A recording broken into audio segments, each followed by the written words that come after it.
Nevers, une petite ville bourgeoise, en plein cœur de la Bourgogne. C'est dans ce pavillon que vit la famille Marguerite.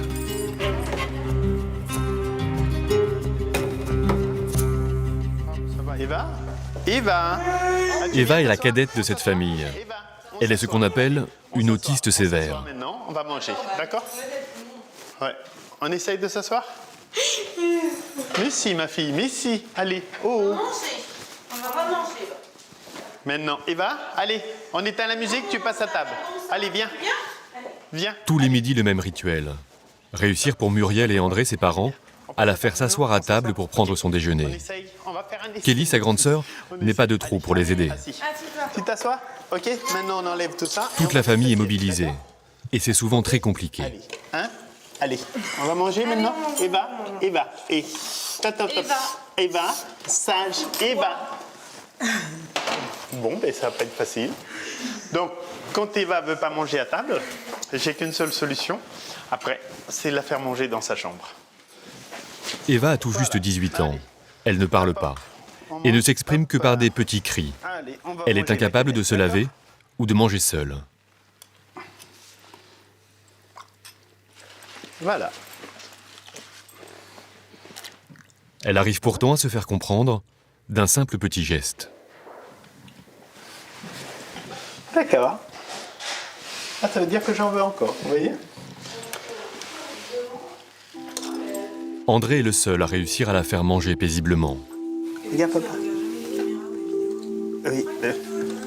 D'habitude. Hop. Ah oui. Eh, regarde, papa. C'est papa que tu regardes. D'habitude, tu regardes. Eva, ma canette, nous, on peut manger maintenant? Oh, oh. Eh, oh. Tu fais un bisou à moi? T'as bien mangé? Hein? Une fois qu'Eva a pris son déjeuner, la famille peut enfin se mettre à table.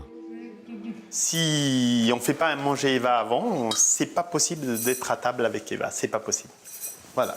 Et là, encore, il faut surveiller Eva. Voilà. Hop. Qu'est-ce qu'elle veut, Eva? Des repas qui se déroulent rarement, en toute sérénité. Ah oui. Il y a toujours un stress pour vous? Il y a toujours un stress parce que là, vous avez vu Eva passer en 2 secondes.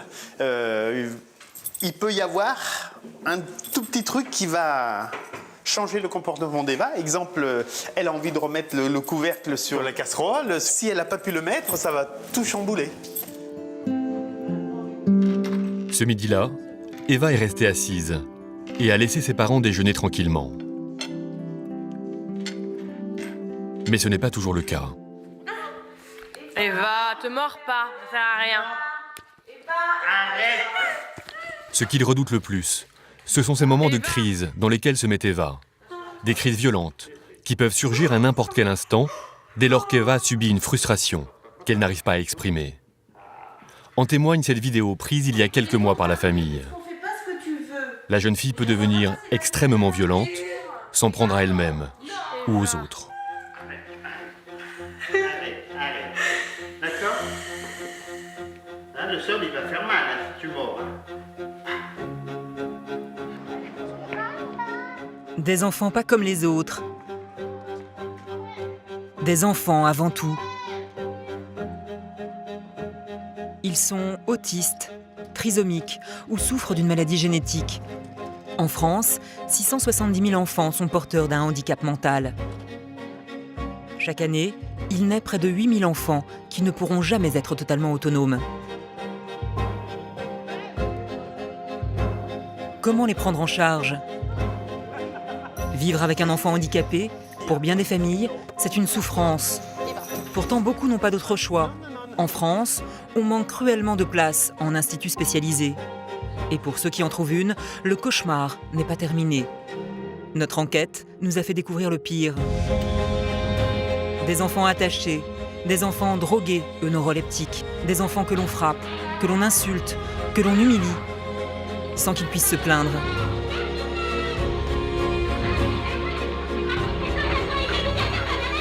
Ils sont enfermés dans de vieux châteaux transformés en instituts.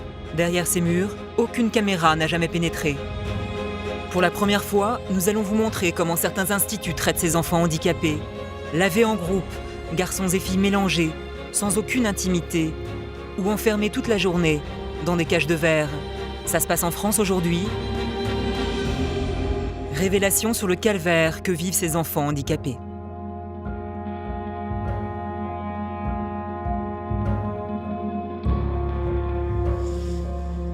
Retour en Bourgogne avec la famille d'Eva.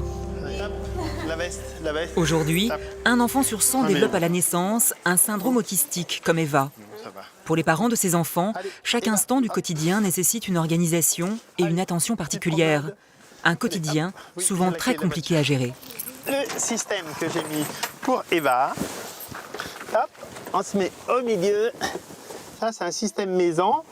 Et après, je lui mets quand même sa ceinture.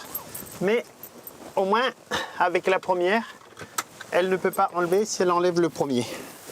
Voilà. Pour les Allez, sorties, on va prendre André une a bricolé dans son taxi un système de sécurité pour éviter qu'Eva les mette en danger en perturbant sa conduite.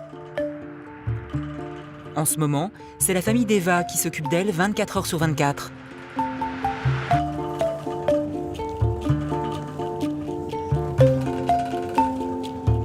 Elle est heureuse. Voilà, ben ça va. Tant qu'elle a le sourire, c'est que c'est bien. C'est pas tout le temps le cas.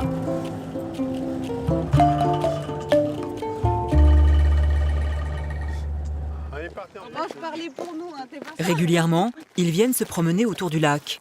Une sortie en famille qu'Eva apprécie. Un petit tour, la la la. Mais que les parents d'Eva ne font pas à n'importe quel moment.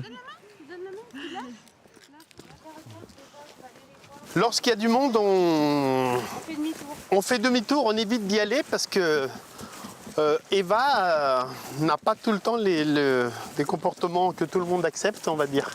On a peur de temps en temps, quand il y a des enfants de bas âge, par exemple, on a peur de la réaction d'Eva parce que Eva peut très bien avoir envie d'aller chipper le bonbon d'une petite qui se promène tranquillement. Donc pour éviter ça, on préfère faire demi-tour et n'embêter personne. Et puis on sent de... Au départ, la promenade se passe bien. Qu'est-ce que tu veux ? Maman, Mais soudain, on se promène Eva là-bas s'agite. un petit peu. Non, elle veut les bonbons. Je sais ce qu'elle veut. Eva, elle veut les bonbons. Les bonbons sont dans la poche. Quand Eva n'a pas ce qu'elle veut, elle est frustrée et devient agressive. Bah, Difficile à contrôler. allez, hop. Bon, bon, qu'est-ce qu'il y a ? Non. En toutes circonstances, André tente de rester calme et d'apaiser sa fille. Eva, arrête, parce que sinon... Quoi ? Qu'est-ce que tu veux ? Allez. Mais André s'est trompé. Ce ne sont pas les bonbons qui provoquent l'agitation d'Eva, mais un bruit de tronçonneuse. Eva l'a déjà perçu et s'agite de plus en plus. C'est le bruit, j'avais pas compris. Qu'est-ce qui l'a fait réagir là? Le tronçonneuse. Le bruit de la tronçonneuse? Oui. Ça, elle ne le supporte pas et c'est pour ça qu'elle veut faire demi-tour. Je sais pas ce que ça fait dans la tête. Hein? Non, non, non, non, non, non, non, non, non, non, non, non, non, non, on s'en fiche. Hein? La tronçonneuse. Pour une autiste comme Eva, le moindre détail du quotidien peut être perçu comme une agression. Ce jour-là, à cause du bruit d'une tronçonneuse, la promenade va tourner court. Toute la vie de la famille Marguerite s'organise autour d'Eva. Ses parents, mais aussi son frère, Guillaume, et sa sœur Kelly ne la quittent jamais des yeux. Une vie qui, depuis des années, tourne au huis clos. Vous savez, quand vous avez un enfant comme Eva, comme on dit, on n'est plus invité, on est évité. Oh, ça nous a coupé de beaucoup de monde, et même la famille proche. C'est vrai qu'on est plus invité. On est capable de ne pas voir des gens de la famille très très proches pendant 4-5 mois. Ils ne viennent pas à la maison parce qu'ils ont peur qu'Eva les morde, tout simplement.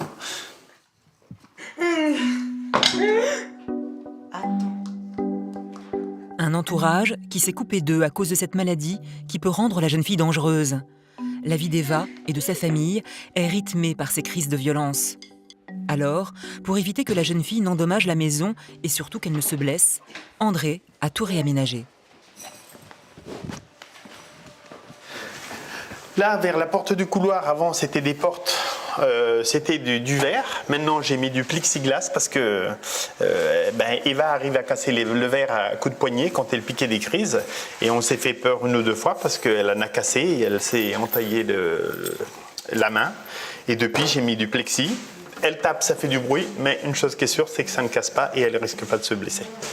On voit ici, par exemple, ça c'est un dernier coup de tête qu'Eva a mis.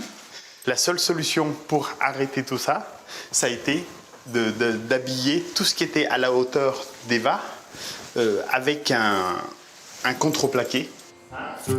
Du contreplaqué dans le salon, mais aussi dans le couloir ou dans la chambre d'Eva. Donc là, on pénètre dans la chambre d'Eva. On ne peut pas mettre de décoration à Eva parce que elle les arrache. Une décoration minimaliste et des attaches métalliques pour empêcher le lit de bouger pendant qu'Eva fait une crise. Eva demande une attention de chaque instant. Sa mère, Muriel, a dû se résoudre à quitter son poste de secrétaire. C'était il y a 18 ans. Depuis, elle s'occupe d'Eva 24 heures sur 24. Le père d'Eva, lui, est chauffeur de taxi et s'absente souvent. Alors pour pouvoir souffler, la famille a cherché un soutien, une place pour Eva dans un institut spécialisé. Seulement voilà, à chaque demande, un refus. En fait, les réponses sont toujours les mêmes. Qu'est-ce qu'ils vous disent? Vous pouvez en dire quelques... L'établissement fonctionnant déjà en sureffectif, il n'est pas envisageable de prévoir une nouvelle admission. J'accuse réception de votre demande de séjour pour Eva. Cependant, j'ai le regret de vous informer qu'Eva n'est pas prioritaire. En effet, nous avons obligation de recentrer nos inscriptions sur la région centre. Une quinzaine de réponses et c'est toujours la même chose. Les arguments sont toujours les mêmes pour refuser de prendre en charge Eva. Manque de place. Notre établissement fonctionnant déjà en sureffectif, il n'est pas envisageable de prévoir une nouvelle admission. Problème de structure. N'ayant pas d'internat, nous ne sommes pas en mesure d'accueillir votre fille. Handicap trop lourd à prendre en charge pour l'Institut.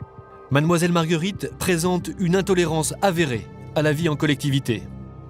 Bref, 15 réponses négatives, de quoi décourager les parents d'Eva. On abandonnerait facilement les recherches, je pense. Parce que non. On espère toujours une réponse positive et quand ça arrive, malheureusement, voilà. On prend notre mal en patience quand même, on est très patient, mais entendre toujours la même chose, c'est pénible. C'est très pénible. Faute de place dans une institution, les parents d'Eva ont dû se résoudre à faire appel à un cabinet de psychologues spécialisé dans l'autisme. Tu viens, Eva, on va travailler? Tu prends ton classeur, Eva? Voilà, c'est bien, super. Bah dis donc, tu vas en courant même. C'est bien. Rachel vient 3 matinées par semaine faire travailler Eva. C'est bien, Eva. Après, Eva. L'un après l'autre. Eva. La prestation coûte 1 200 € par mois. Elle est prise en charge par la sécurité sociale. Allez, vas-y. Ce matin, Marion, psychologue elle aussi, supervise son travail et les progrès d'Eva. Super. Elles utilisent de nouvelles méthodes pour faire progresser l'adolescente. Des puzzles simples pour développer motricité et concentration. Génial, Eva, c'est bien. Et ce classeur à images qui lui permet pour la première fois de communiquer avec ses parents. Tu veux et jus d'orange? Ça y est. Et jus d'orange? Et quoi? Et les clés. Et les clés. Alors les clés, c'est Rachel qui les a. C'est pas maman, Eva. Jus d'orange. Et là, c'est les clés. À terme, qu'est-ce qu'on peut espérer? Parce qu'on peut imaginer qu'elle parlera, par exemple. Peut-être qu'elle pourra dire quelques mots. En tout cas, elle pourra communiquer librement avec son classeur. Ça, c'est un moyen de communication qu'elle pourra utiliser à la fois pour faire des demandes, mais également pour faire des commentaires. Par exemple, je vois ça dehors ou je sens telle chose. Et puis, ce qu'on peut espérer, c'est qu'elle soit le plus autonome possible. De la toilette le matin, pouvoir prendre son petit déjeuner toute seule, etc. C'est bien, Eva. Super, ça. Super. Doucement, Eva. Allez, tu La ranges. jeune fille fait des progrès, mais 3 matinées par semaine avec Rachel, c'est bien insuffisant pour faire cesser ses crises. Et à ce moment-là, justement, pour une raison inexpliquée, Eva se met dans une colère noire. On se calme, Eva. Eva. On se calme. Eva, allez, c'est moi qui l'ai dans ma poche. Vraiment, quand elle est trop agitée, ce qu'on fait, on l'amène dans sa chambre et si vraiment c'est nécessaire, on l'attache. Parce que le problème, c'est qu'elle s'en prend à elle-même, donc elle se cogne la tête contre tout ce qu'il y a, donc contre les meubles, contre la fenêtre, et elle peut s'en prendre également à nous. Donc vraiment, pour l'empêcher de se faire mal et de nous faire mal, on est obligé parfois d'en arriver à l'attacher. Pendant ce temps, Eva est en train de tout casser dans le salon. Elles n'auront pas d'autre choix que d'essayer de l'attacher. Pendant ces crises, sa force est décuplée. Même à 4, elle n'arrive pas à la maîtriser. Allez, Eva, on se calme. On se calme, on souffle, Eva. On souffle. Eva, calme-toi. Eva. Ça sert à rien, là. Eva, allez, on se calme, Eva. tu t'allonges. T'entends? On se calme. Ça Eva. suffit. Eva, allez. Eva. Tu te calmes. La crise va durer un peu moins de 10 minutes. Elle est très violente. Eva, on se calme. Je vais pas te lâcher, Eva. Un quotidien devenu trop lourd à porter pour la famille Marguerite. Il y a 3 ans, ils avaient enfin trouvé une place pour Eva. Un soulagement qui s'est transformé en cauchemar. Une clinique psychiatrique privée, à 2 pas de chez eux, avait accepté de prendre en charge la jeune fille. C'est dans cet ancien château qu'Eva a passé une année. Mais que s'est-il passé derrière ces murs? À chaque visite, voilà dans quel état André retrouve sa fille. Ce jour-là, choqué, il filme Eva avec son téléphone portable. Eva est sanglée à son lit, alors qu'elle est très calme. La jeune fille est incapable de retenir sa salive.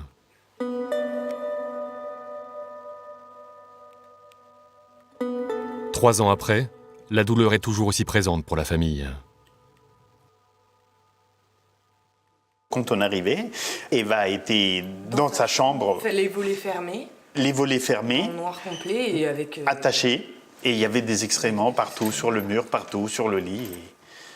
Et ça on a vu faire. Les images qu'on voit là, c'est des images qui font mal au ventre. Ouais. L'adolescente n'a que 15 ans. Elle passe ses journées attachée à son lit, mais pas seulement.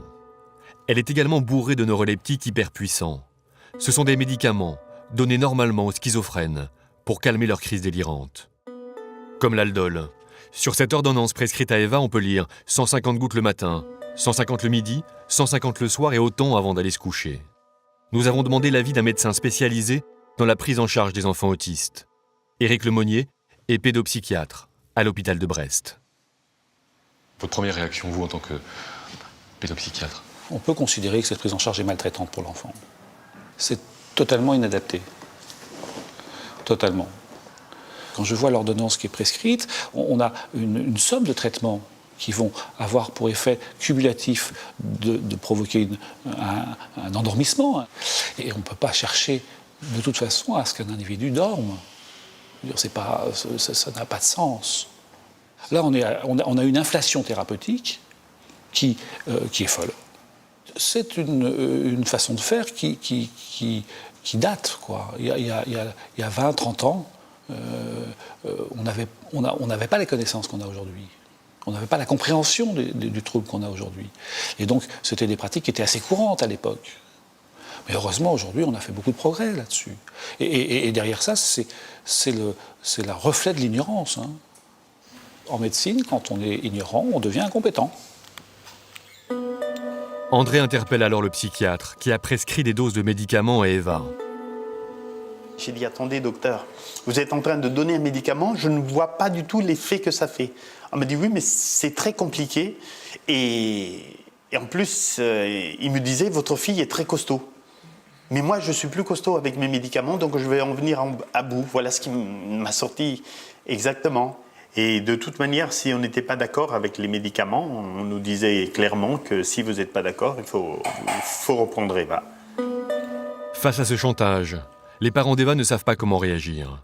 Ils sont confrontés à un choix impossible, voir souffrir leur fille en institution ou sacrifier leur vie de famille.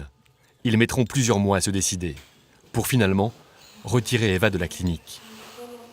quel était votre sentiment à ce moment-là? Comment vous vous sentiez? Parce que j'imagine que c'était... Coupable. On était coupable parce que laisser un enfant dans un endroit comme ça, pour moi, je pense que on était réellement coupable. Mais ceci dit, à la maison, c'était pas non plus facile parce que moi, j'ai un métier qui m'amène partout en France tous les jours. Et mon épouse, tout seul, n'arrivait pas à faire face. Et c'était la seule solution qu'on avait en attendant d'espérer de trouver un centre qui aurait bien voulu accepter. Nous avons cherché à entrer en contact avec la direction de la clinique. Personne n'a souhaité commenter le dossier médical d'Eva. Nous montons alors un stratagème pour obtenir un entretien avec le psychiatre qui a suivi la jeune fille. Je me fais passer pour un commercial et obtiens un rendez-vous. Une fois l'homme en confiance, je me dévoile. Mais en fait, je suis pas commercial, je voulais vous montrer un truc. Ouais, je voulais dire ce que vous en pensez. Et j'attends le bon moment pour lui montrer les vidéos que le père d'Eva a tournées avec son téléphone portable. Le médecin défend ses choix thérapeutiques. D'accord. Ça vous parle? Bah oui. Non, en fait, parce que j'ai cherché à vous joindre plusieurs fois. Ouais. Voilà, mais je voulais absolument vous rencontrer. Ah, d'accord. Et bah oui, mais il faut bien que moi, c'est mon boulot d'essayer de comprendre les choses. Ça vous inspire quoi? Bah, rien, parce que nous, on a des traitements, si vous voulez, sédatifs. Pour les calmer? Bah, comme dans tous les hôpitaux psychiatriques. Hein. C'est un hôpital psychiatrique. Ouais. Ça se fait partout. Mais donc en gros, l'idée, c'est quoi? C'est la camisole chimique pour la... Vraiment, oui. Mais on fait ça pour tous les patients qui nous sont confiés dans tous les hôpitaux. À l'intérieur même de la clinique, le traitement administré à la jeune fille choquait certains. C'est ce que nous confirme un membre de l'équipe soignante. Il témoigne à visage caché, par peur des représailles. Est-ce que vous avez été choqué par le traitement qu'Eva a subi? À peu près dans la minute où je l'ai vue, oui. Et puis jusqu'à la dernière minute où je l'ai vue. C'est, tu vois, une enfant là, qui vit, qui survit. Tu te dis merde, qu'est-ce que je peux faire? Qu'est-ce que je peux faire? Et assez rapidement, à mesure de ton intelligence, bah, tu te rends compte que tu peux rien faire du tout. Qu'est-ce que tu veux faire? Tu vas aller détruire ou essayer d'aller taper dans le système qui fait que quelqu'un comme Eva est pris en charge comme ça? Ben non. Mais alors, pourquoi des psychiatres s'obstinent-ils à hospitaliser Eva dans ces conditions? Moi, j'avais tendance à y apporter comme réponse, et j'étais pas le seul dans l'équipe à le voir comme ça, le prix de journée. Elle n'allait pas risquer de partir dans 2 mois. Parce qu'en aucun cas, elle allait se mettre à être quelqu'un de socialement viable. Elle était irrémédiablement malade. Donc, un prix de journée assuré sur une durée illimitée. Une rente? Une rente.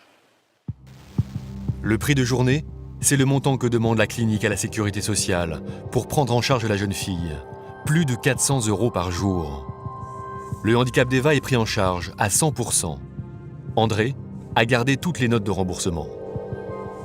Ici, par exemple, pour 15 jours, 6 346,70. Et si on fait le calcul, on arrive à environ à une moyenne entre 10 000 et 12 000 € mensuels.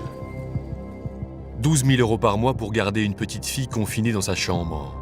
Une bonne opération pour la clinique. La prise en charge des enfants handicapés, c'est aussi une affaire de gros sous. Pour comprendre, nous avons pris rendez-vous avec le directeur de l'Agence régionale de santé de Bourgogne. C'est lui qui finance la prise en charge de tous les handicapés de sa région. Eva en fait partie. Pour cela, chaque année, il dépense 210 millions d'euros. Problème, il ne sait pas exactement comment est utilisé cet argent. Par exemple, on fait des contrôles ciblés sur la prévention de la maltraitance pour les structures qui accueillent des adultes et des enfants handicapés. Bon. Eh bien, cette année, on va en faire 2 en Côte d'Or, 2 dans la Nièvre, 3 en Saône-et-Loire. Donc, vous voyez, ça fait 7 par rapport à près de 160 établissements. Bon. Vous allez me dire, à ce rythme-là, il faudra 20 ans, enfin, un peu plus de 20 ans d'ailleurs, pour que chacun soit contrôlé.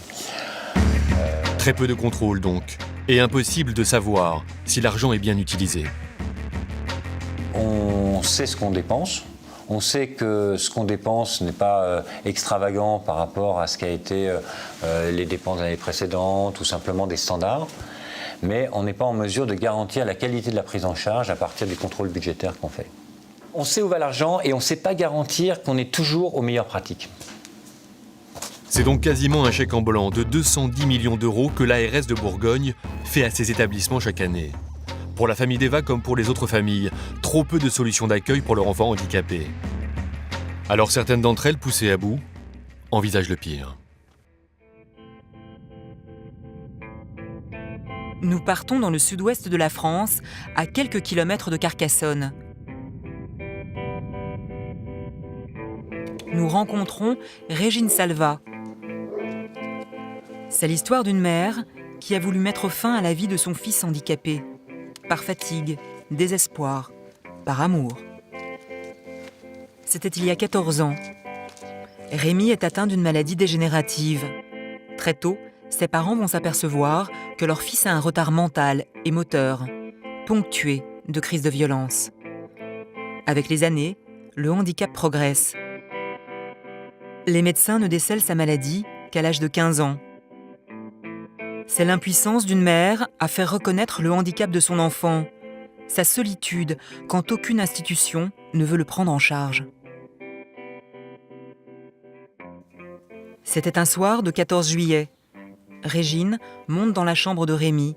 Il dort. Elle tente de l'étouffer avec un sac plastique. Je suis allée vers la chambre de Rémi pour... C'est difficile, hein, j'ai du mal à en parler. J'ai pu me souvenir de ces 3 minutes où j'ai basculé. Je me souviens surtout très fort que j'ai interrompu mon geste. J'étais venue au chevet de Rémi, de son lit. Et tout d'un coup de me réveiller, enfin, et de prendre très fort Rémi dans les bras, comme si j'avais sauvé mon enfant de cette autre femme. Enfin, c'est difficile à exprimer.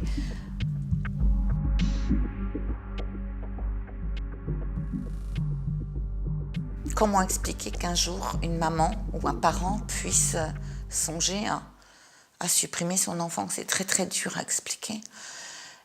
Et il y a une accumulation on va dire, l'épuisement moral et physique qui doit jouer beaucoup. Et ce sentiment de me dire mon enfant va vivre des cauchemars, mon enfant a souffert comme un damné déjà, et là encore ça risque de se reproduire, et puis, enfin je ne sais pas, c'était je dois le libérer, enfin, je ne veux pas qu'il vive ça. Car au-delà de son handicap, la vie de Rémi est une vie de souffrance. Il avait été interné en psychiatrie quelques mois et il avait vécu, oui, des formes de maltraitance. Il avait été coupé de nous, il avait été shooté au neuroleptique, il avait été attaché sur son lit, il nous a raconté qu'il s'était uriné dessus. Enfin, il avait vécu des choses épouvantables. Donc, à ce moment-là, si vous voulez, j'ai pas projeté dans quelques années quand il serait grabataire. Grabataire, prisonnier de son corps, détruit. Je crois que j'ai véritablement paniqué à l'idée qu'on enferme à nouveau notre enfant. Parce qu'à ce moment-là, les parents n'ont rien à dire. En France, enfin, je ne sais pas comment c'est dans d'autres pays, mais Rémi a été interné et a vécu des choses cauchemardesques, dont même des sévices sexuels d'un autre jeune homme interné. Le lendemain de son geste, Régine consulte avec Rémi leur médecin de famille. Elle lui raconte ce qu'il s'est passé. Le médecin la dénonce alors auprès des services du procureur. Régine sera poursuivie pour tentative d'homicide volontaire. L'enquête va durer 2 ans. Régine sera relaxée. Rémi, quant à lui, n'en voudra jamais à sa mère. Le matin qui a suivi cette nuit difficile, quand je suis arrivée auprès de lui, il m'a juste dit « Mais maman, il faut dormir la nuit. » C'était l'humour de Rémi, avec un beau sourire. Hein, et il m'a embrassée. Donc il y avait chez Rémi aucune rancœur ou animosité, donc c'était quand même primordial. Il a compris, et bien plus tard, quand la maladie avait très lourdement évolué, il m'a dit abruptement « Tu sais maman, je ne t'en ai jamais voulu d'avoir songé à me supprimer. Pour lui, c'était l'aider à partir. Je t'en ai plutôt voulu de ne pas avoir été au bout de ton geste. » Ça, c'était un choc de l'entendre. Mais ça, il l'a pensé, je pense, plus tard. L'histoire de Régine n'est pas un cas isolé. Chaque année, des parents à bout de force tentent d'abréger le calvaire de leurs enfants handicapés. Si Régine a pu s'arrêter à temps, d'autres vont au bout de leur geste. En 2005, une mère tue sa fille handicapée. En 2011, c'est un agriculteur qui abrège les souffrances de son fils avant de se suicider. En 2013, un père usé tue son fils autiste. Je pense que beaucoup de parents qui ont des enfants malades ou avec des lourds handicaps, qui ont une véritable angoisse et terreur de ce qu'ils vont devenir sans eux, songent à supprimer leur enfant et s'interrompent. Après, on me l'a dit, hein, des équipes médicales me l'ont dit que je n'étais pas la seule pour m'aider à franchir l'étape de me pardonner. Nos parents, on n'est pas les plus à plaindre. Hein. C'est lui qui a vécu tout ça. Voilà.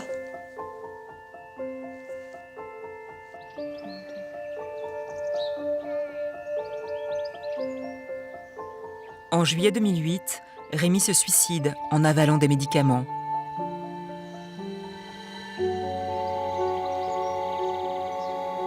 Aujourd'hui, Régine tente de se reconstruire.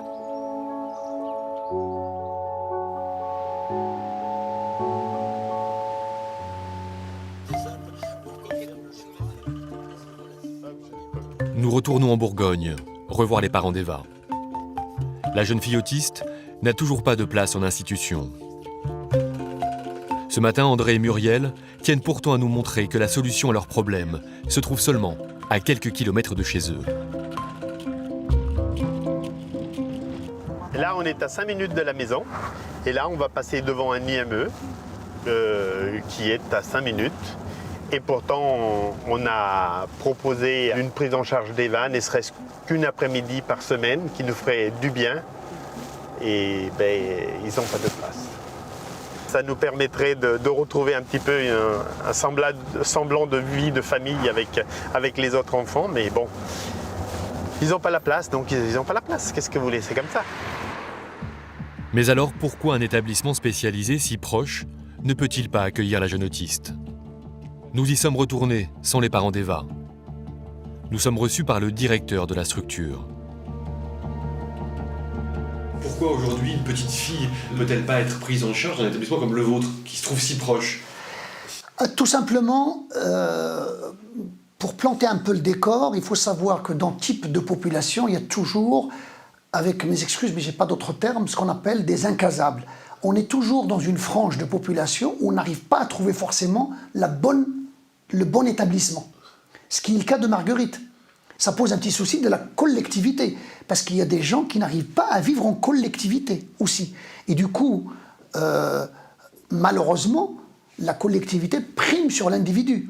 On ne peut pas casser un collectif rien que pour la cause d'un individu. Le handicap d'Eva, jugé trop lourd, serait donc impossible à prendre en charge dans cet établissement pourtant spécialisé. Et quand bien même il pourrait l'accueillir, il faudrait attendre. Attendre. Ça, c'est les listes d'attente. Voilà. Au mois d'avril 2013, nous sommes à 102 personnes sur la liste d'attente. Je viens vous voir pour placer un enfant handicapé chez vous. Combien de temps je vais attendre ? 20 ans. Vous devez attendre 20 ans, pourquoi ? Parce que j'ai un agrément de 30 enfants. Je ne vais pas sortir un enfant pour prendre le vôtre.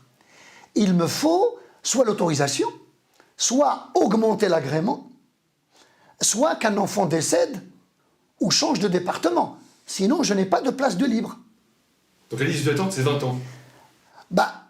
Je caricature en disant ça, mais c'est la réalité. Impossible donc pour André et Muriel de pouvoir espérer mettre un jour Eva dans ce centre. Mais tout n'est peut-être pas perdu. Une autre institution accepterait de prendre Eva à l'essai.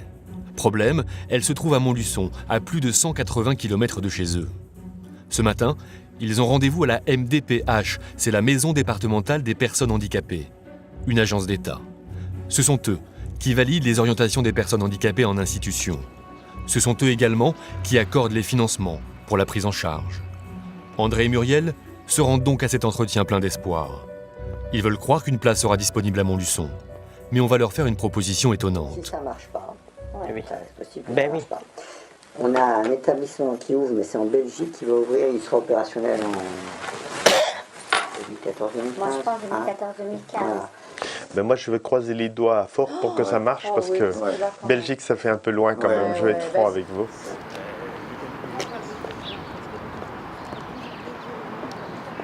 Si l'intégration d'Eva venait à mal se passer à Montluçon, ils nous proposent la Belgique.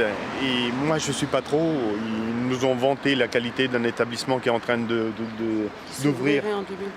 Qui s'ouvrira en 2014-2015. Moi, je ne suis pas trop pour... l'éloignement nous fait peur, en fait. Voilà, l'éloignement nous fait peur. On n'est pas trop pour mettre la fille en Belgique. Et comment il justifie le fait de vous proposer la Belgique et pas un établissement en France?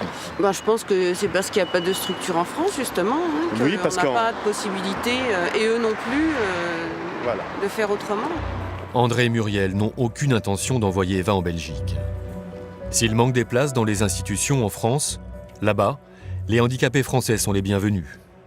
C'est ce qu'André et Muriel vont nous aider à démontrer.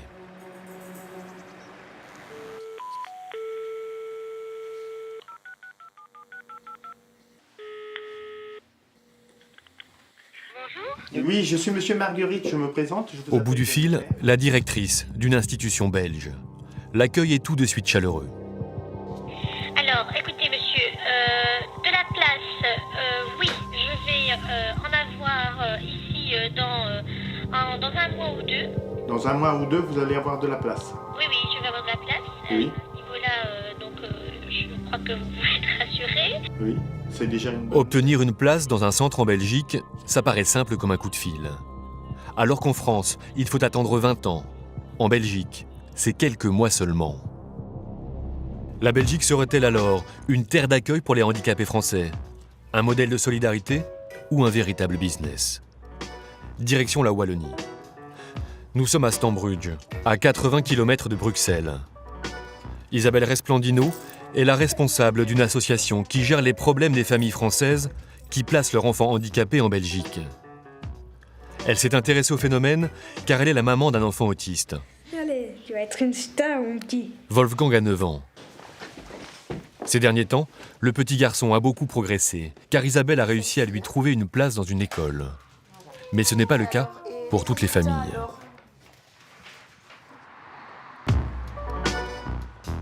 Aujourd'hui, elle va nous servir de guide.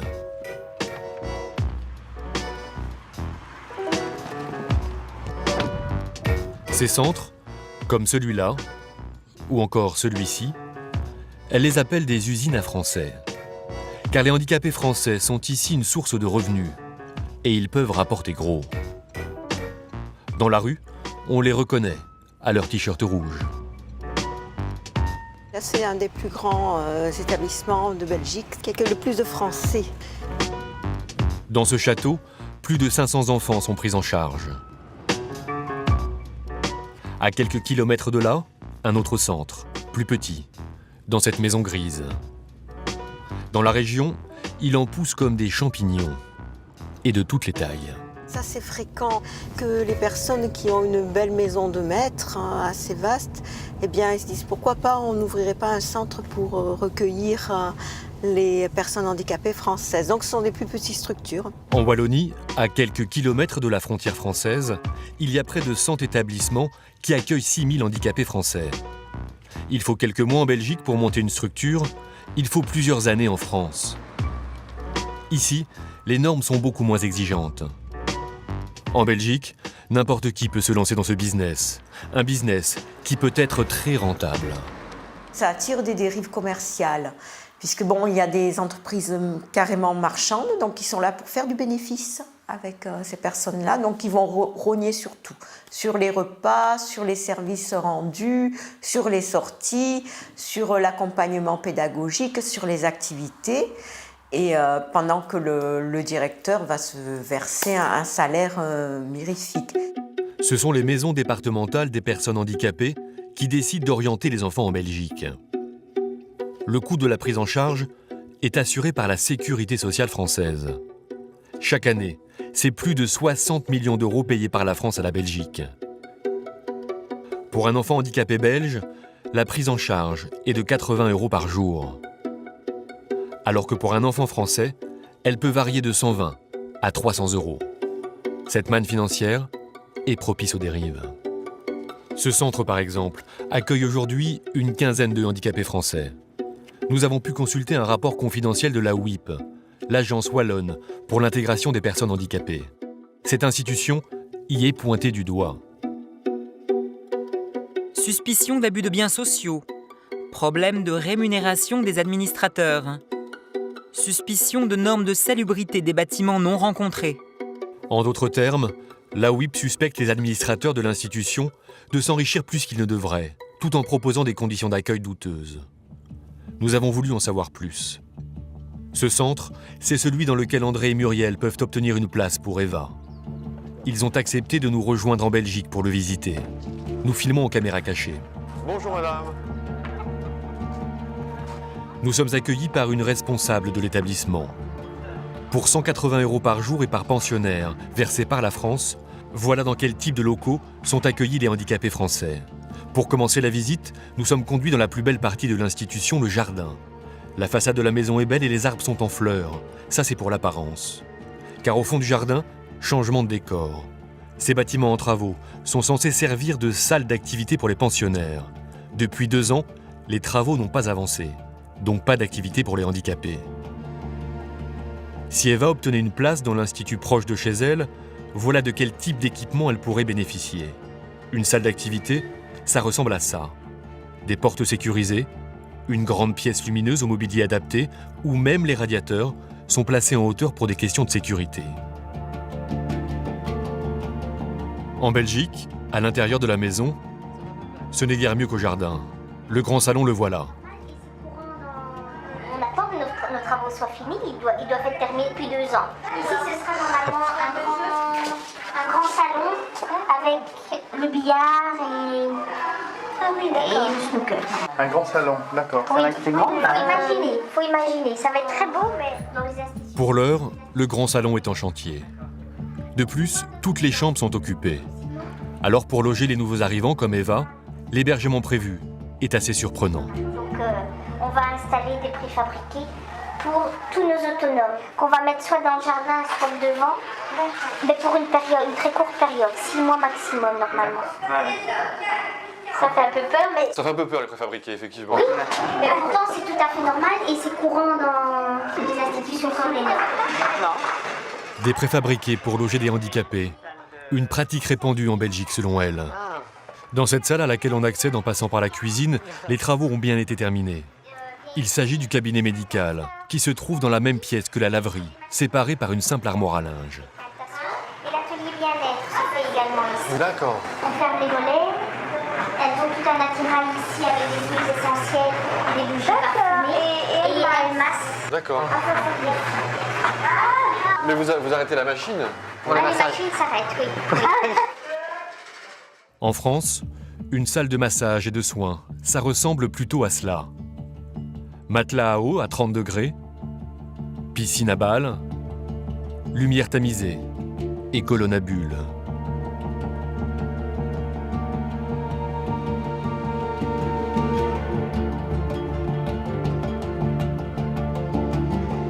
Dans ce centre belge, les repas se prennent dans cette pièce exiguë.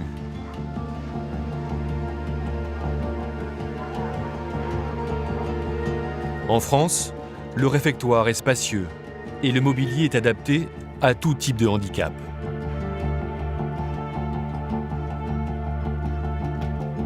En Belgique, de la place il y en a, mais les infrastructures sont très loin de satisfaire aux exigences françaises. Normal, le but ici est de faire un maximum de profit. Et pour cela, il existe des astuces. Exemple dans ce centre, pour rendre l'activité très rentable, les administrateurs ont trouvé un stratagème que dénonce une fois encore la WIP. 2 administrateurs facturent mensuellement des loyers exorbitants de l'ordre de 12 000 € par mois. En d'autres termes, comme la maison leur appartient, les 2 administrateurs facturent à l'institution qu'ils dirigent 12 000 € de loyer qui tombent donc directement dans leur poche. Une belle opération. Nous avons retrouvé l'un des 2 administrateurs. Il accepte de nous recevoir, mais ne veut pas être filmé. Sans aucun complexe, il va nous révéler les coulisses de son business. Nous le filmons, en caméra cachée. Je vais être cru, mais c'est rentable. C'est rentable. Ah oui, ça peut être extrêmement rentable. C'est pour ça qu'on parle d'usine, hein, je veux dire. Ouais. Vous avez gagné combien à ce moment-là avec votre associé? Combien on se rémunérait? Ouais. Moi, j'en étais à 10 000 €. Mensuel? Ouais. C'est un milieu qui n'est pas... C'est pas sain, c'est clair. À certains moments, ce n'est pas sain. On brasse beaucoup d'argent avec... C'est peut-être ça tout le paradoxe, je ne veux pas me défendre, mais avec des gens qui ne sont pas... qui n'ont peut-être pas la conscience de ce qu'ils font. Il va même aller plus loin, notamment à propos de l'usage des médicaments.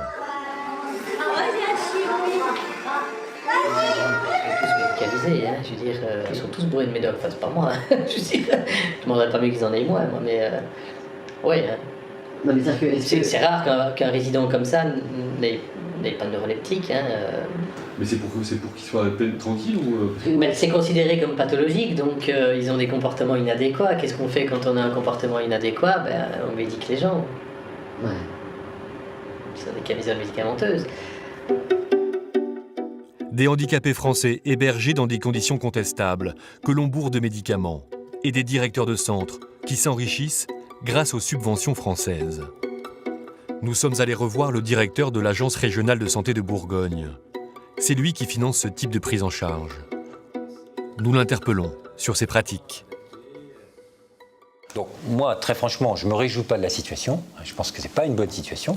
Mais je ne peux pas vous dire non plus, je ne fais pas confiance aux autorités belges pour... De toute façon, vous n'avez pas le choix. Alors c'est encore une fois le problème. Parce que nous, on a pu rencontrer dans notre enquête en Belgique, par exemple, des médecins qui nous disaient que c'était extrêmement rentable d'ouvrir ce qu'il appelle une usine à Français en Belgique, que lui gagnait, depuis qu'il avait ouvert, plus de 10 000 € par mois, et qu'il n'y connaissait absolument rien dans cette prise en charge. Et il disait, imaginez le prix de journée que nous donne la France, c'est ce qu'il nous disait devant... Alors c'est encore une incitation supplémentaire à progresser rapidement en France. Une fois encore, le directeur reconnaît ses limites. Résultat, des dizaines de millions d'euros français continuent à partir vers la Belgique sans aucun contrôle.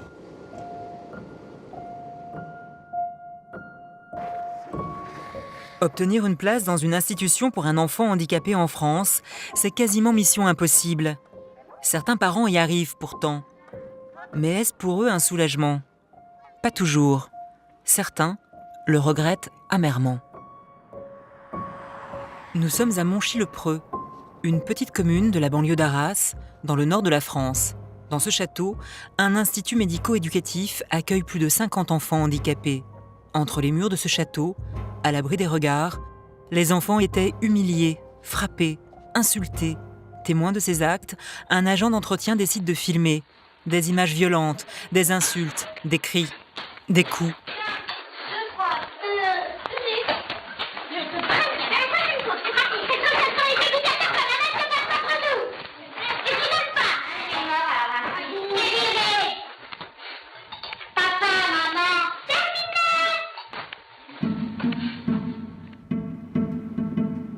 L'homme qui a réalisé ces images a accepté de nous recevoir chez lui. Pendant des années, David a été le témoin de paroles déplacées, d'humiliations ou de comportements violents envers les enfants handicapés. Petit à petit, je remarquais des petites choses. On parlait mal aux gamins, ou les coups de pied au cul, ou bouge ton cul de là, ou... Enfin, je vais pas dire de gros mots, mais c'était ferme un peu ta... Hein. Ou le gamin, s'il avait envie de parler, tais-toi, on t'a pas demandé de parler, quoi. Moi, ça me choquait, quoi. Parce que j'ai quand même été à l'école, on m'a jamais parlé comme ça à l'école.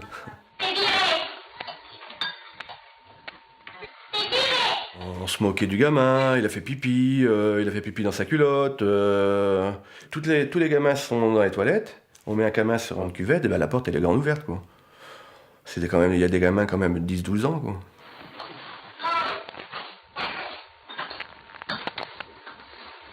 Tu manges pas, pouf, une baffe.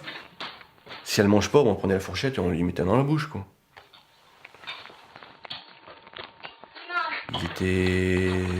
C'était plus considéré comme des enfants, quoi. À plusieurs reprises, il va dénoncer ces actes de violence à sa direction. Sans être entendu, il décide alors de recueillir des preuves. Je me suis dit, je vais filmer. Donc, je dis, je vais pas filmer avec un téléphone portable, ça marchera pas.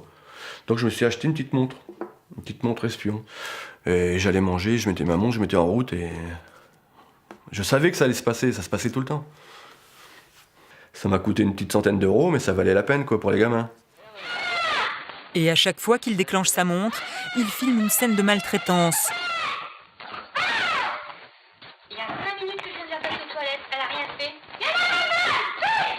Une pratique banalisée selon lui, que tous les membres de l'établissement cautionnaient. Tout le monde était au courant, tout le monde voyait. Tous les éducateurs voyaient.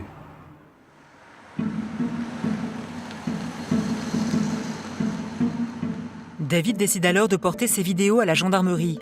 Une enquête est ouverte. Dès le lendemain, la directrice du centre et 3 éducateurs sont immédiatement mis à pied.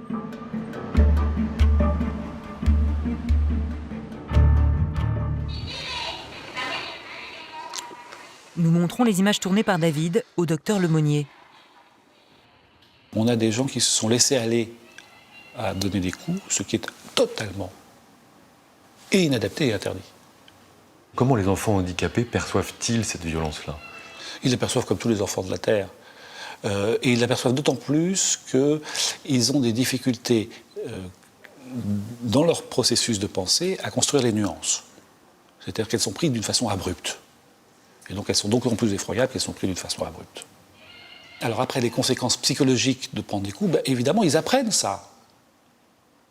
Et donc, soit ils le reproduisent, soit ils s'arrangent pour en prendre, soit... Enfin, comme tous les enfants de la Terre, là encore, on a les mêmes conséquences psychologiques.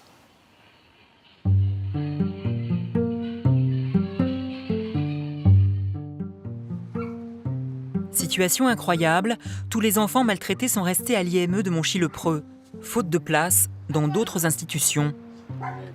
Nous avons retrouvé l'un de ses pensionnaires. Kevin a 13 ans, il est trisomique.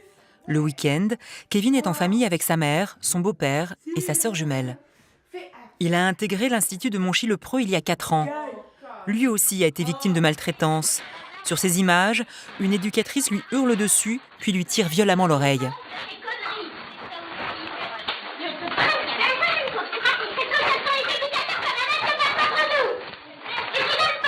Kevin n'a jamais pu raconter explicitement les violences qu'il a subies à l'Institut. Avant cela, c'était un enfant calme, facile à élever. Mais à partir de ce moment-là, son comportement a changé. Kevin. Non, faut faire un 2 C'était un enfant très calme. On pouvait faire tout ce qu'on voulait avec Kevin. Et après, ça s'est dégradé. Il claquait, je vous dis, il claquait les portes. Il se levait le matin, il criait, il faisait mal à sa sœur. Moi, il me donnait des coups de pied, il me donnait des coups de poing. C'est vrai que quand il y a eu ça, il donnait des coups de sac, il faisait mal à tout le monde parce que pour extérioriser sa colère, quoi. Voilà. Et t'as quel âge, Kevin? 13 ans. Tu vas bientôt avoir 14 ans. Et tu vas bientôt faire de la couture. Bientôt. Lorsqu'il est en famille, Kevin a le sourire. Mais lorsque le matin, il doit retourner à l'IME, c'est une autre histoire. Bon appétit, mon loulou. Merci. 7h30, nous le retrouvons pour le petit déjeuner. Mange doucement. À cet instant, Kevin est encore dans son univers. Il est plongé dans ses dessins animés. Tu vas passer une bonne journée encore à l'école? Tu vas aller voir tes copains? Non, celui-là, il n'y a pas de classe. Ah bon? Il n'y a pas de classe. Si tu vas aller à l'école. Non, vas-y. Si. Si tu vas aller à l'école. Non. Si tu vas aller à l'école. Non. Bah si. Bah si, tu vas aller voir tes copains. Non. Tu vas aller jouer avec Brandon. Non. L'idée d'aller à l'école le rend nerveux et ce n'est qu'un début. Non. Tous les matins, j'ai le droit. Hein, Kevin? Ouais. Mais ça, il le faisait pas avant? Il le faisait pas avant. Non, non, du tout. Mais hyperactif depuis ce qu'il a subi, quoi, en fait. Pour Kevin, tout est bon pour retarder le moment du départ. Il prétexte avoir mal au ventre ou il cache son cartable. Bon, il est où ton sac? S'il te plaît, cherche-moi ton sac. Papa, là. Alors, tu me l'as planqué où? Papa. Bon, ben nous avons pas de sac. Nous avons pas de sac d'école aujourd'hui? Tu veux pas y aller? Non. Bon, tu me Ce matin, il faudra plus de 30 minutes à sa mère avant de réussir à le convaincre de partir, sans son sac. Commence à pleuvoir? À 8 h, un bus vient le chercher. Pleut pas. Bonne journée. Au revoir. Au revoir, mon ticket. Aujourd'hui, les actes de maltraitance ont cessé à l'IME de Monchy-le-Preux. Mais Kevin en conserve des stigmates, une souffrance qu'il exprime encore violemment en déchirant ses vêtements. Donc voilà, là nous sommes dans la chambre de Kevin. Bon, j'ai gardé pour montrer au directeur de l'IME de Monchy-le-Preux que Kevin continue à craquer ses affaires. Donc son pyjama, il a 8 jours. Et regardez l'état de son pyjama. Ouais. On peut faire une jupe, quoi. Alors Kevin, quand je lui dis qu'est-ce que t'as fait à ton pyjama? Rien, c'est pas moi. Regardez, la vengeance. Ça, il continue à faire ça? Il continue, oui. Il continue. Et ça raconte quoi? Pourquoi il fait ça, selon vous? Le stress de l'école. Son mal-être, il l'exprime en craquant toutes ses affaires. Laurie est la sœur jumelle de Kevin. Elle n'est pas handicapée. Ils ont toujours été très complices. Enfants, ils étaient inséparables. Et puis Kevin a été maltraité. Et tout a changé. Laurie en garde une blessure. Après, il ne parlait plus, il restait dans son coin. Et même quand on lui parlait ou je m'approchais de lui, il se reculait de peur ou que je le frappe ou quoi. Du coup, j'essayais de plus me rapprocher de lui, mais c'était toujours un échec. Aujourd'hui, ça va mieux? Tu as retrouvé ton frère d'avant? Comme avant? Pas complètement, mais je le retrouve. Il souffre de plus en plus, mais il y a quand même une partie de lui qui a changé. C'est quoi, tu sais? Je sais pas trop. Ça a changé en tout cas. Les parents de Kevin ont été entendus par la gendarmerie. 6 mois d'enquête qui ont permis de reconnaître la maltraitance sur les enfants handicapés. 3 éducateurs et la directrice de l'établissement seront bientôt poursuivis devant la justice. Ils risquent jusqu'à 5 ans de prison. Mais sur le banc des accusés, un autre homme sera aussi convoqué. David, le chauffeur qui a réalisé les vidéos. L'éducatrice qui était filmée m'a accusé que j'avais frappé un enfant aussi. Donc, et un parent d'élève qui m'aurait soi-disant vu frapper un enfant dans un bus. Dans la période de fin décembre, début janvier 2011. Alors que l'établissement a été fermé fin décembre, début janvier 2011. Celui qui a dénoncé les actes de violence se retrouve donc poursuivi pour les mêmes faits. La situation paraît aberrante. David le vit mal. Il travaille toujours à l'IME de Monchy-le-Preux. Depuis qu'il a osé rompre la loi du silence, ses collègues ne lui adressent plus la parole. Tout le service éducatif m'en veut. Pourquoi? J'aurais pas dû. J'aurais pas dû. J'ai même eu une menace de... Je sais que c'est toi qui as pris des films. Tu as jeté un pavé dans la mare, tu vas en subir les conséquences. Moi, j'ai une maison à payer. J'ai lancé un pavé dans la mare, ça veut bien dire ce que ça veut dire. C'est que tout le monde était au courant, que c'était la mare et... Et qu'il fallait pas dénoncer le truc. Voilà, alors il faut que je paye le prix fort, on ne quitte pas le navire. Et comment ça se passe maintenant au quotidien? On m'a mis au placard. Je suis dans un placard à balai. Isolé dans sa vie professionnelle, David déprime et cela rejaillit sur sa vie familiale.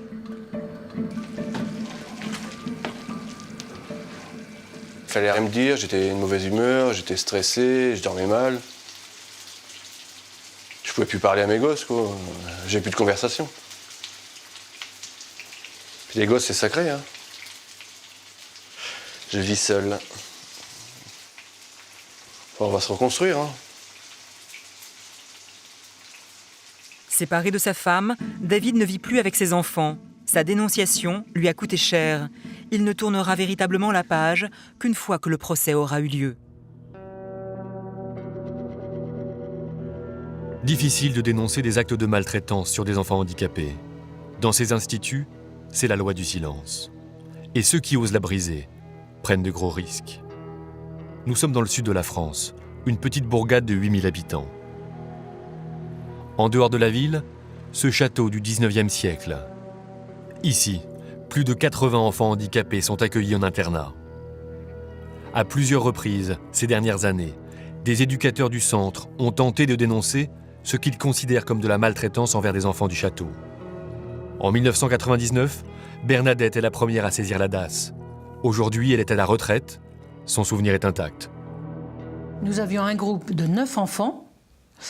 À côté de nous, dans les bâtiments, il y avait un autre groupe d'au moins aussi 9 enfants.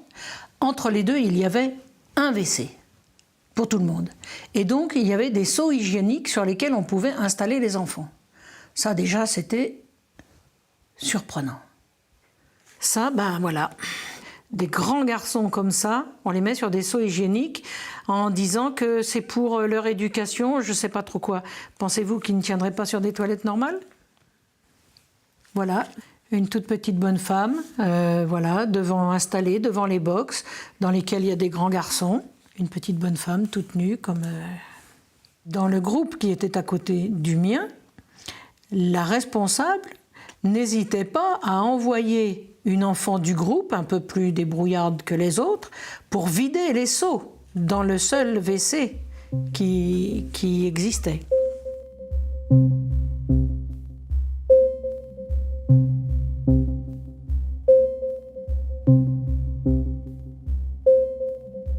Le dortoir dans lequel dormaient les enfants de mon groupe était immonde.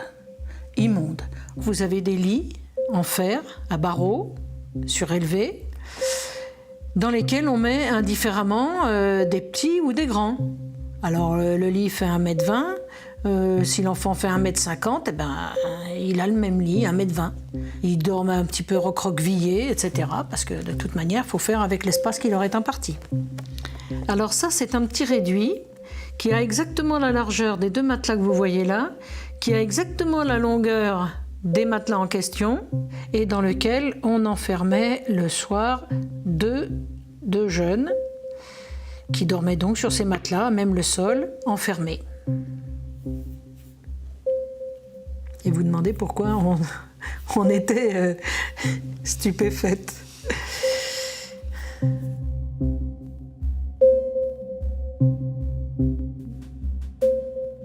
L'éducatrice adresse un long courrier à la DAS. 6 pages, dans lesquelles elle énumère tous les dysfonctionnements du centre. 35 points au total. Absence de toilettes, dortoirs vétustes, manque de personnel et mauvais traitement. La DAS fait une enquête, les services de police aussi. Au bout de 2 mois, les rapports d'enquête concluent. Chaque fait dénoncé est expliqué par une nécessité thérapeutique. En conséquence, les faits constatés ne peuvent en l'état être qualifiés pénalement. L'affaire en reste là, mais pas pour tout le monde. Nous avons été licenciés dans un premier temps pour faute lourde, sans indemnité, sans préavis, pour avoir transmis aux autorités un feuillet de 5 pages qui, selon eux, était mensonger, relatait des faits mensongers. Donc nous avons été licenciés. Et puis il y a eu plainte contre nous. Qui vous a attaqué ?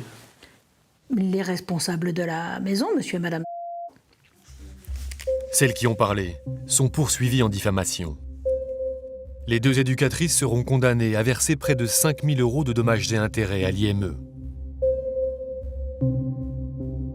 Vous vous retrouvez avec une condamnation comme ça, bah vous risquez pas de retrouver du travail le lendemain, hein, c'est clair. Hein. On savait l'une et l'autre qu'on prenait des risques, mais on voulait que ces enfants soient traités d'une manière digne. Et là, on a échoué. C'est tout.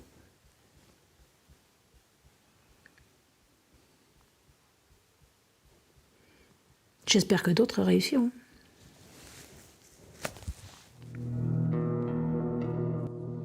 Le 30 mai dernier, 14 ans après la première affaire, une nouvelle dénonciation vise l'IME.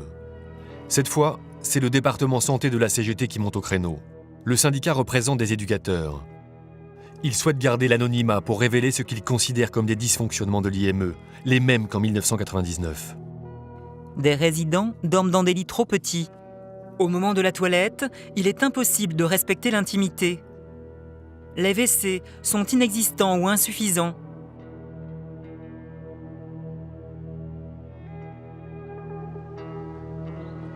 Alors nous avons voulu vérifier si toutes ces accusations étaient fondées. Au téléphone, un responsable de l'institution. Quand on a le type de courrier qu'on a reçu il y a une quinzaine de jours, je veux dire, c'est d'une médiocrité déconcertante. On a inventé tout un tas de dysfonctionnements, alors on n'a jamais prétendu être parfait. Est-ce qu'on peut visiter avec vous l'institution? Est-ce qu'on peut se rencontrer? Est-ce qu'on peut faire quelque chose justement pour montrer comment vous travaillez? Oui, tout à fait, oui. Moi, ça m'intéresse. Oui. Hein, ce serait possible, ça? Oui. Le rendez-vous est pris le lendemain matin pour visiter le château. Sur place, nous sommes accueillis par le comité de direction. Mais plus question de filmer quoi que ce soit. Bonjour.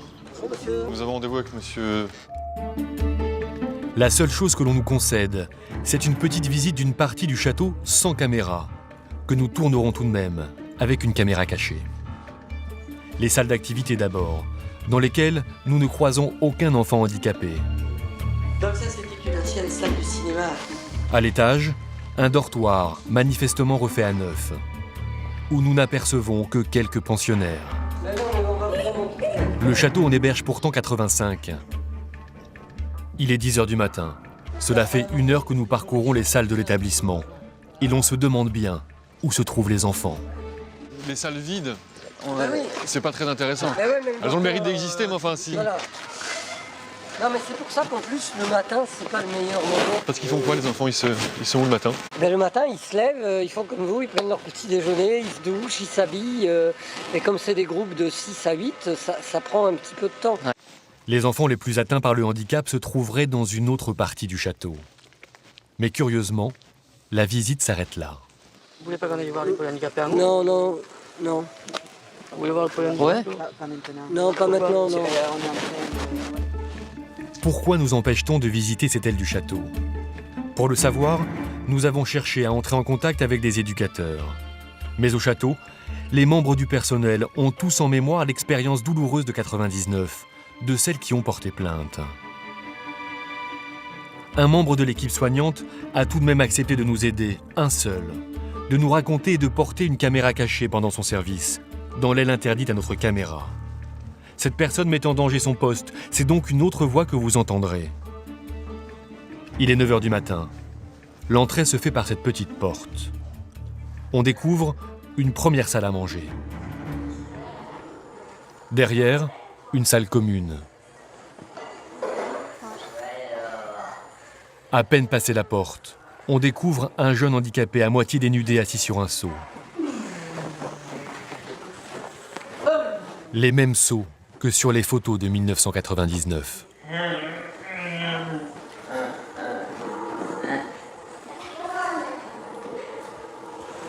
Si les enfants sont sur des seaux, c'est qu'à l'étage, il n'y a que 2 toilettes.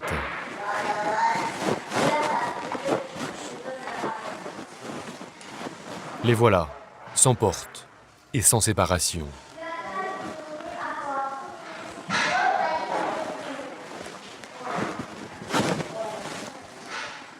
Aucun respect de la pudeur des enfants pendant la toilette du matin. Dans cette salle, ils sont une dizaine d'enfants, garçons et filles, tout âge confondu. Un adolescent est douché devant les autres. À ses pieds, un autre est sur un seau. Derrière, un 3e en pyjama et dans son fauteuil roulant. Là, c'est une jeune fille qui s'approche d'un évier en se déshabillant. Seule.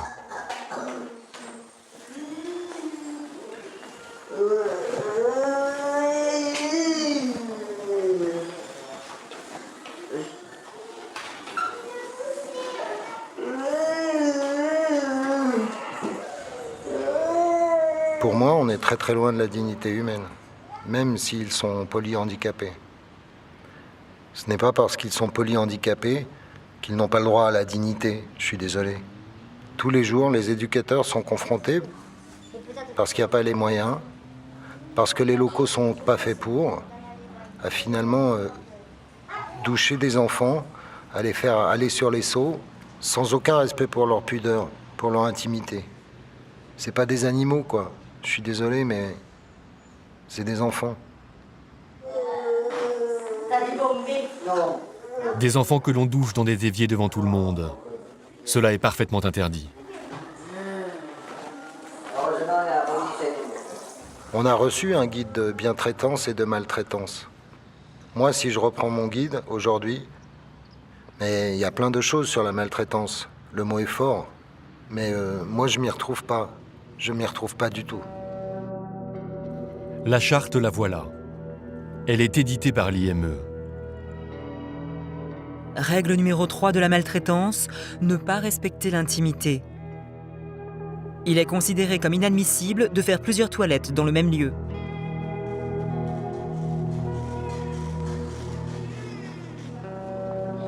Et ce n'est pas tout. Dans cette même pièce, on fait dormir des enfants. Ils sont dans des lits à barreaux trop petits. Souvenez-vous, les mêmes qu'en 1999. La visite de l'aile se poursuit. Notre infiltré descend à la cave. Là, une autre chambre à coucher avec des lits superposés. Comment des enfants handicapés peuvent-ils se coucher en hauteur? En face, des cages de verre de 3 mètres carrés, fermées à clé, sans poignée. Il est 10 heures du matin, des enfants y sont encore enfermés. Pourquoi les mettons dans les box? On les met dans des box, mis à part un résident qui y est parce qu'il est violent et qui relève plus d'une prise en charge psychiatrique. Les autres sont mis dans les box parce qu'il n'y a pas de place ailleurs, mais pas parce qu'ils sont dangereux. C'est-à-dire qu'ils sont enfermés? Oui. Par manque de place? Oui. Et comment vous le viviez, vous, de voir des enfants comme ça, enfermés? C'est violent. C'est violent parce que les box sont des cages de verre et clairement, quand ils sont enfermés, je suis désolé du terme, on se croirait aux zoo. Il y a des enfants, même s'ils ont une déficience mentale, ils sont quand même en capacité de vouloir sortir. Et vous les voyez vouloir ouvrir, gratter à la porte, vouloir sortir, et ils ne peuvent pas.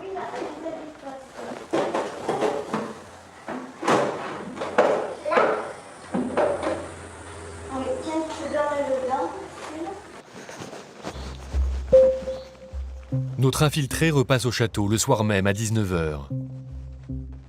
Il sait qu'à cette heure-ci, il ne croisera aucun membre du personnel.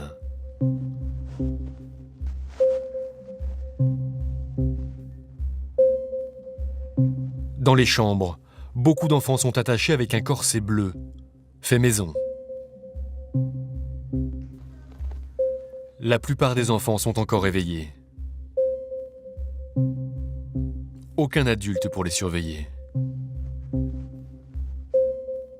Comment est-ce possible? Nous avons demandé une explication à notre infiltré.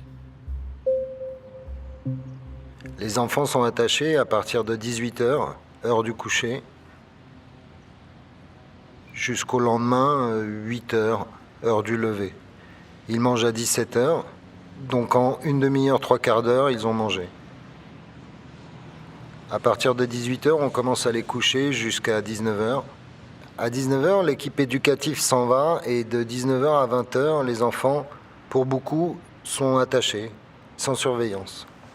Ce qui fait que si jamais il y a un risque d'incendie réel, ça peut arriver, il n'y a personne. Et des enfants attachés, endormis ou pas, il y en a dans chaque recoin. Dans une salle de bain,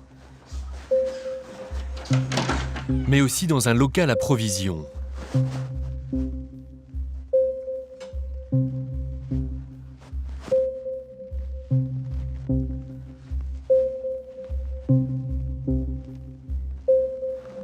Ici, sont stockées des boîtes de conserve. Bien sûr, l'enfant est attaché et la porte fermée à clé.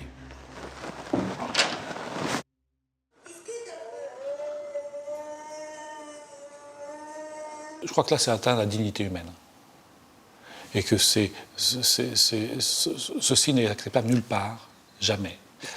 Comment peut-on essayer d'imaginer restituer à ces gens une position de dignité et d'autonomie si on les maintient dans ce contexte de vie-là? À plusieurs reprises, nous avons sollicité la direction de l'IME pour répondre à nos questions. Nous aurions aimé savoir pourquoi des enfants handicapés sont accueillis dans de telles conditions. Est-ce par manque de moyens financiers? Car si une partie du château a été rénovée, l'aile où sont pris en charge les polyhandicapés ne l'a pas été depuis près de 20 ans. Malgré cela, les images tournées par notre infiltré nous réservent une dernière surprise. Dans le garage du château, 2 Ferrari et une Bentley prennent la poussière. Elles appartiennent à la famille des propriétaires de l'IME. 6 mois après notre tournage, l'ARS rend un rapport alarmant qui confirme les accusations des éducateurs. Aujourd'hui, certains d'entre eux portent plainte à nouveau contre l'IME. Ils espèrent cette fois avoir gain de cause.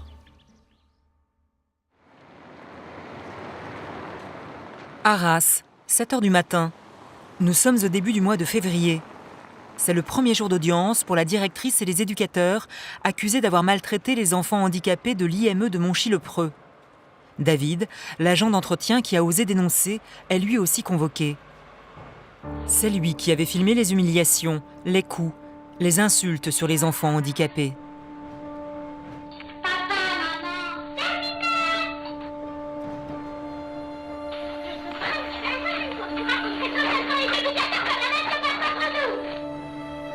Avant de rejoindre le tribunal, il s'arrête boire un café. Il est stressé.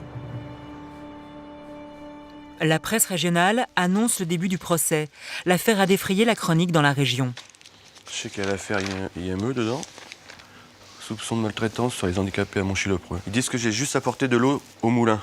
Parce qu'il y avait déjà eu des doutes avant, quoi. Les débats s'annoncent animés et passionnés. Eh ben, ça va être patient. Vous vous sentez comment ce matin? Avant le procès? Fatigué. Qu'est-ce que vous attendez en gros de ce procès? La relax. La relax.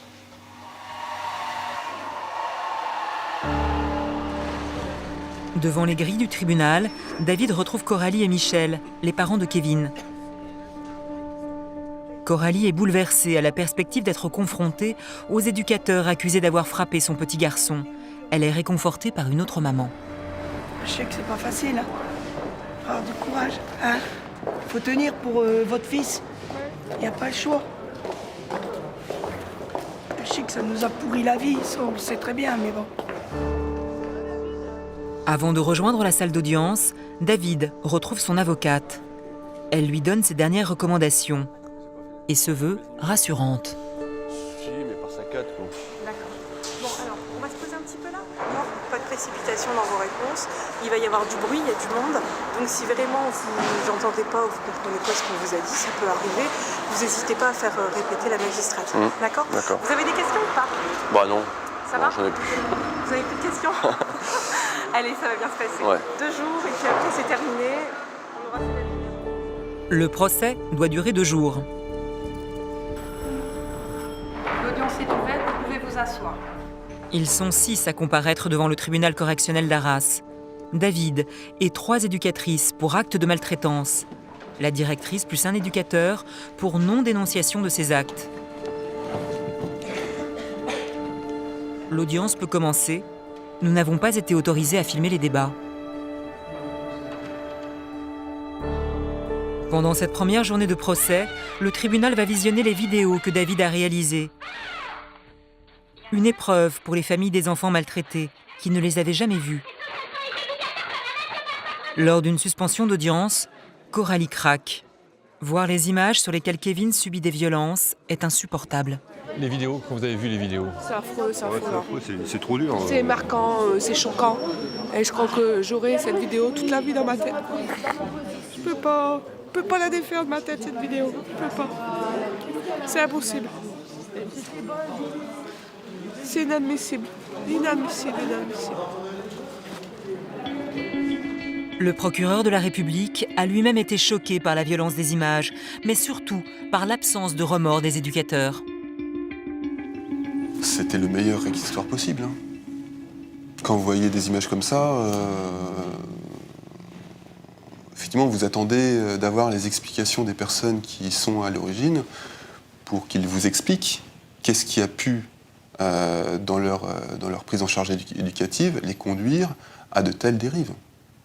Bon, les éléments qu'on nous a apportés n'expliquaient rien. Lorsque vous les interpelliez sur ces images, sur ces violences, la réponse que vous receviez systématiquement, c'était « oui, je reconnais que ce sont des comportements éducatifs inadaptés ou des reprises éducatives inadaptées ». Brigitte Guidez était à l'époque la directrice de l'IME. Elle nous dit n'avoir découvert les comportements violents de ses éducateurs qu'en visionnant les vidéos. Moi, je n'ai jamais assisté à des événements similaires lors de mon arrivée dans les groupes ou au passage, parce que un directeur va et vient dans l'établissement, évidemment. Mais quant à l'audience, elle regarde les images, sa réaction va choquer les magistrats. Quand on demande à la directrice qui vient de visionner les images, pour vous, est-ce que les images que vous venez de voir sont constitutives de maltraitance? Elle répond, ce n'est pas de la bientraitance. Bon, entre la bientraitance et la maltraitance, il y a un pas qui, pour eux, manifestement, est extrêmement difficile à franchir. Brigitte Guidez a été licenciée. Elle est poursuivie pour non-dénonciation d'actes de maltraitance. David l'avait alertée à plusieurs reprises, mais elle n'a rien fait. Dans une procédure comme celle-ci, elle aurait dû immédiatement avertir la police afin de protéger les enfants. Est-ce que vous vous sentez coupable? Non, je ne dirais pas que je me sens coupable. Je n'ai pas enclenché immédiatement une démarche administrative lourde. L'audience est reprise. À l'audience, personne ne se sent véritablement coupable. Pendant les débats, les éducateurs assurent même que leurs comportements inappropriés ne se sont produits qu'une seule fois, les jours où David les a filmés. Une des éducatrices qui a frappé les enfants a accepté de nous raconter à visage masqué comment elle en est arrivée là. On se confronte à un moment à des difficultés de prise en charge, notamment avec certains jeunes. Et malgré des appels à l'aide, malheureusement, on arrive à ce genre de gestes incontrôlés et impulsifs parce qu'on en vient à un état d'épuisement professionnel. C'était devenu un mode de fonctionnement pour les éducateurs, oui. Il n'y avait que ça pour se faire comprendre ou c'était... Non, je pense que quand vous avez en face de vous un enfant qui ne communique pas, qui n'a pas du tout l'accès au langage et la compréhension, au bout d'un moment, une fois de plus, on perd ses moyens et il y a du cri, contrairement avec des enfants qui parlent et qui ont une construction et avec qui on peut échanger. Il y a le ras-le-bol professionnel aussi qui s'exprime au travers de cris. C'est une forme de soulagement, on peut dire ça comme ça. Qui n'est pas adapté, bien sûr. Le procureur a requis 10 mois de prison avec sursis pour les éducateurs et la directrice. Pour David, il demande la relaxe. Et va encore plus loin. Il le félicite pour le courage dont il a fait preuve. Pour David, c'est un premier soulagement. La fin de 2 ans. 2 ans de cauchemar. Il faut quand même toujours être très prudent et attendre quand même un délibéré. Hein. Il faut être prudent, mais c'est vrai que c'est quand même déjà de bonnes leçons. Voilà, ouais. Je suis confiant. Le verdict est prévu dans 2 mois.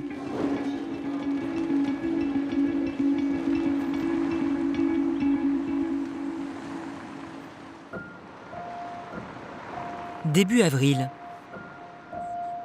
Aujourd'hui, David, la directrice et les éducateurs de l'IME de Monchy-le-Preux vont être fixés sur leur sort.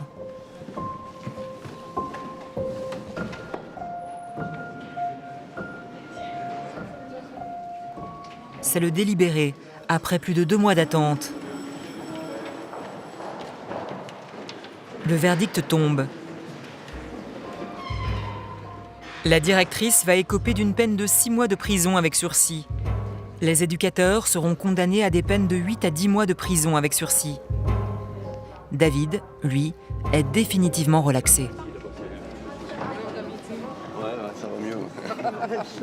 David est soulagé. À la sortie, les parents des enfants handicapés lui manifestent leur reconnaissance. Merci. Ça y est, relaxé. Je suis bien contente pour toi. Félicitations. C'était normal. Merci de ce que tu nous as fait. On t'en remerciera jamais assez, David. C'est beau ce que tu as fait. C'est un geste vraiment qu'on peut apprécier. Franchement. Plus de 2 ans de combat pour faire enfin reconnaître la maltraitance. Un combat qu'il ne regrette pas d'avoir mené. Grâce à lui, à l'IME de Monchy-le-Preux, aujourd'hui, le calme serait enfin revenu. Vous êtes ému, hein, monsieur Bah Lebel, ouais, je sais quand pas même, quoi hein dire, je sais pas quoi dire. Mais je m'y attendais, mais toujours, comme je dis à tout le monde, avec la peur au ventre. C'est vrai qu'à l'IME, ça a changé. Même le comportement, je suis pas éducateur, hein, attention, mais je vois le comportement des enfants qui sont plus souriants, ça crie moins, on n'entend plus crier. Maître, je ne fais pas appel. Allez, bah oui.